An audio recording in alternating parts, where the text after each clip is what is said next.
الرحمن الرحيم. نحن عمال الإدارة العامة للخدمات، عمال الكهرباء، تم التنسيق مع هلال الأحمر في منطقة البياضة ومنطقة الجبالي.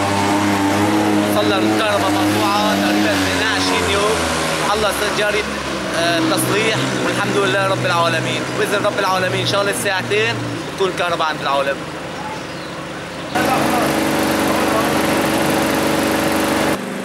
نحن في حي البياضة ضلينا معانين 28 يوم من خط الكهرباء.